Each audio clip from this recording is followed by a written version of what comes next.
Welcome back to Gamer in the Wardrobe, where I literally play games in the comfort of my closet. We're diving back into Alpha Clash, one of my favorite TCGs right now, and we're going over the starter deck Pestilence from set 4. Really unique contender. Really happy with this list. It's really easy to pick up and play. It's not very complicated. Resourcing is really easy because it's all mono-colored.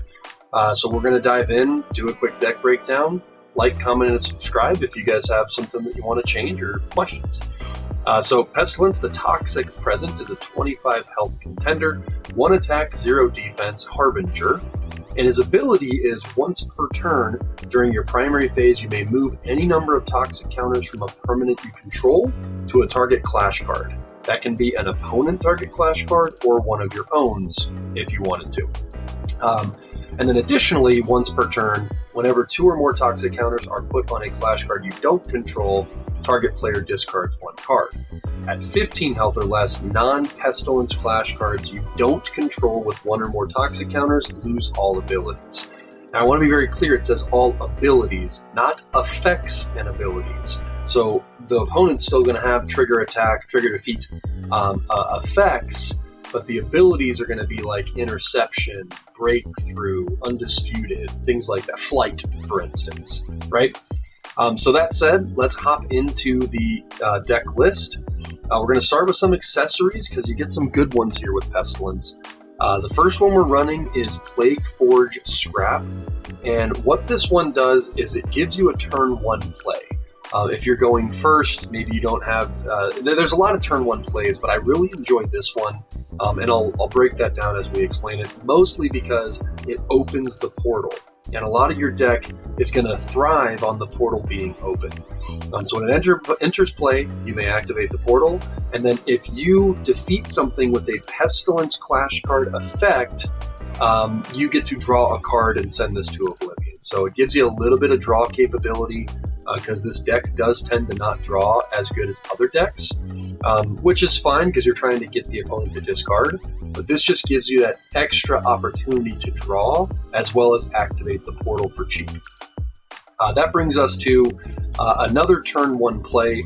Although you don't need to put this down on turn 1, it is very strong, the Defiler's Vial, and what it does is when it enters play, you put a toxic counter on it, and then you can engage the vial to add a counter. So basically it enters play for 1 and you engage it for 2. It already has 2 toxic counters on it. And then this isn't really, you can use this towards the end game if you want to engage a blocker, but this is mostly used as a toxic counter to build up your toxic counter so you can eventually send your toxic counters to your opponent's cards so that they discard, lose abilities. But this also synergizes really well with your new Harbinger Pestilence card, where you can put toxic counters on that card to activate that ability as well. So very strong card. You can play one out on turn 1, but I kind of like to use this a little bit more sneaky. So if my opponent, let's say it's turn 3 and I don't have any toxic counters on the board, my opponent feels confident that they can play a card.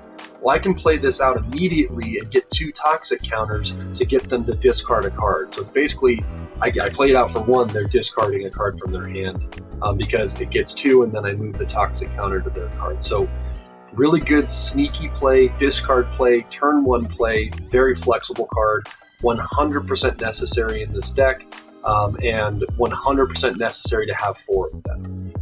The next one is the Tattered Shackle Blade. This is a contender weapon for Pestilence. Again, it gives you draw capability. If it's attached, you swing, you get to draw. And then it also has some potential for high value damage if you're in a pinch. I almost used this as a game-ending opportunity. I had like 6 or 7 cards in my hand. My opponent was at 13 health. I could have discarded my entire hand to give +1/+0 to my contender when I swing. So really sneaky opportunities there. It gives you draw if you need it.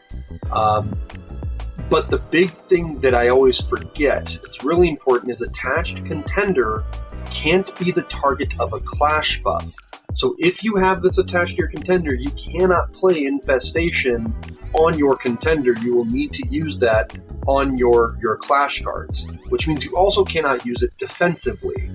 So something to think about because I know I ran into that a couple of times where I doed myself, and I was like, I don't know why I did that, right? That brings us to Infectious Presence. This is just an additional toxic counter, but it also has a really good upside for your deck because you're playing Harbingers mostly. So it enters play with 3 toxic counters. You remove one at the end of each turn. While this is on the board, non-Harbinger Clash cards get -2, -0. There are cards in here. You can then move stuff from your vial to this if you want to keep it up and going. There's also cards that will add toxic counters to it, like the Pestilence Harbinger. So very good card. It is expensive at 4. I didn't actually find it when I was testing this deck, but I'm still pretty confident this fits within the archetype of what we're trying to do with this card. Next, that brings us to our Clash cards.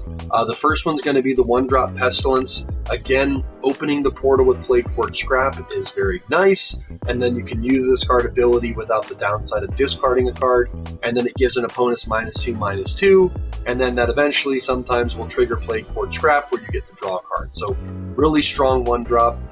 You can also play it out, and for 1, you can KO something, draw a card with Plague Forge Scrap, play Infestation. When you swing with this, hit your opponent for 5, this dies, and then they also discard a card. So really good synergies. This is one of the newer ones, a bit more of a unique card, and I actually, ironically, played against a lot of contenders that didn't play a lot of Clash cards, so I didn't see a lot of this card being used. It was mostly a resource. But again, this is very similar to Toxic Vial, where it enters play, you put a toxic counter on a Clash card, and when it's defeated, you put another toxic counter on target Clash card. That can be yours or your opponent's. So if you do this, you play him, you put it on an opponent, you swing, it dies, you put it on an opponent, that opponent discards a card. But you also have a card in the Harbinger where you can play this, put that toxic counter on that card, and get it to 5 toxic counters, and then scrap those 5 to give -5, -5 to a target Clash card you don't control. So very flexible card. It can be a defender if your opponent doesn't have a lot of removal. It just works really, really well with the toxic counters. I tried to not have it in the deck, and I realized I wasn't getting as many toxic counter opportunities as I wanted, so that's why it made its way into the deck. You could probably run 2 or 3. I'm running 4 just because I wanted to test it. Unfortunately, again, my testing, I did not get to play against a lot of contenders that play a lot of Clash cards, so he, again, was more of a resource, but still, I liked having the option in my hand. 2-drop Mayhem Maker Pestilence, -1, -1, draw a card, gets you the draw power, gets you a potential blocker, gets you the potential to trigger with Plague Forge Scrap, gets you the Harbinger buffs, really good card for the deck. This one is a fantastic card in the deck, and after testing it, I realized it is critical, so I might even go up to 4. This is the one where the first ability is cool. During your primary phase, whenever a Clash card an opponent controls is defeated, during your primary phase, this card gets +1/+1. That's not really the relevant thing, although that can be relevant. Its stat line is relevant. It's a 2/4, making it really easy to block with, making it really easy to play Infestation on and survive. But the big thing is at the start of your turn, you may activate the portal. That is critical because it combos extremely well with the Putrid Contagion. The Putrid Contagion is a new exclusive card from the new set. This card is fantastic. It's 5 cost, it's a 3/5, so it's hard to get rid of with removal, or at least damage removal. And its enter ability is each opponent discards 1 card. If it's a non-Clash card, that opponent contender loses 3 health. And then at the start of your turn, if the portal is open, you may resolve this trigger enter effect as though it just entered. So, if you have the World Degrader on the board, and your opponent keeps trying to close the portal, and then you have this on the board, well, you can just open the portal at the start of your turn, every turn with this, which then would trigger this Clash card's ability. So really, really strong combo with these two. You play this on turn 3 or 4, it's really hard to get rid of. You play this on turn 5, it's really hard to get rid of, and it's really hard to control the portal in this scenario, which means your opponent is eventually going to be top decking if they cannot get rid of the combo. That brings us to the 4-drop Pestilence Plaguebringer.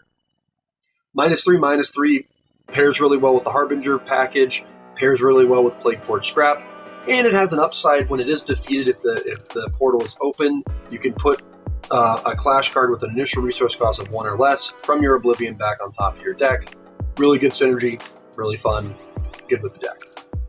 This one, I was actually really impressed with this card. I was reading it and I was like, doesn't really make a ton of sense. I'm a little bit confused. I didn't know how well it was going to work, and after playing it a couple of times, I realized I was getting the 5 toxic counters on this card more than I thought, and I'll explain why.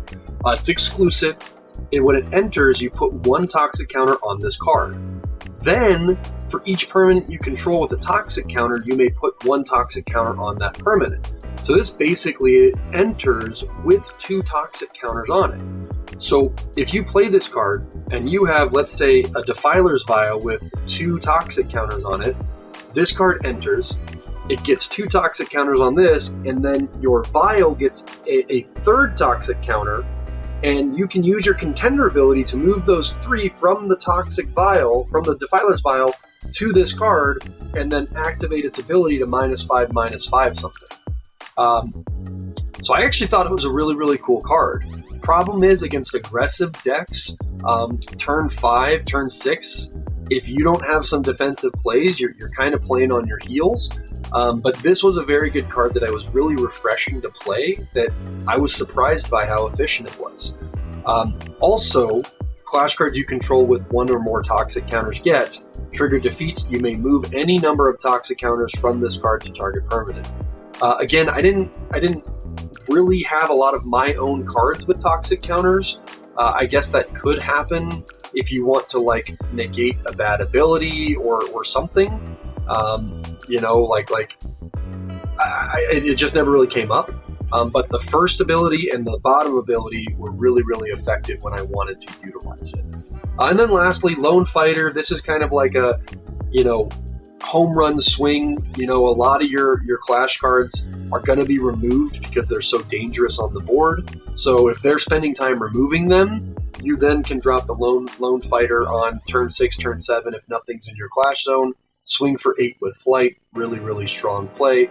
Always refreshing to find him in that circumstance. Our actions, our Clash buff is Infestation, which is fantastic. What it is it gives your target contender or Clash card you control gets +3/+0 until end of turn, and then your opponent discards 1 card. Really strong. One thing that I realized was with the Tattered Shackleblade and them removing a lot of my cards, it did sometimes hinder the opportunity to use it, but it's 100% 4 in the deck necessary. If you can get 2 or 3 of these off before turn 5, your opponent is going to be on their heels and top decking.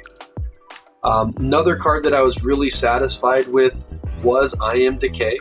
Again, if you have the portal control, this not only allows you to get a little bit deeper into your deck to find answers, because you're discarding 2 and then drawing 2, but if the portal's open, you can distribute X toxic counters among number of target Clash cards you don't control, where X is equal to the number of cards you've discarded. Then, Harbinger Clash cards you control get +1 defense for each toxic counter distributed this way.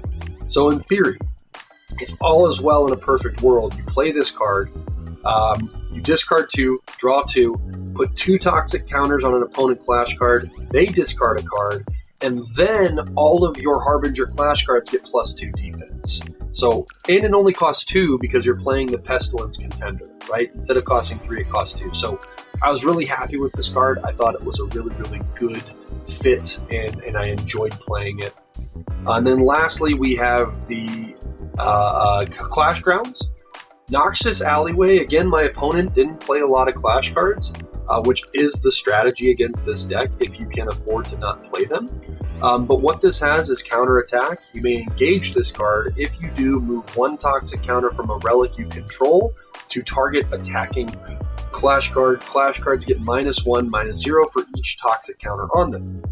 So if they have a War Second Horseman, let's say the turn before you played I Am Decay and put 2 on it, and then you play this out the next turn, well, that War is now a 2/4 because it's getting -1 attack for each toxic counter on it, right? At the end of each player's turn, if they control a Clash card with 1 or more toxic counter, that contender loses 1 health. So it also hurts them in the long run too. And then lastly, pretty big staple for most Pestilence decks is the Wastelands. This is a very strong Clash ground. All your Pestilence Clash cards get +1 defense, and then you can, during your primary phase, return a Clash card you control with an initial resource cost of 4 or less back to your hand.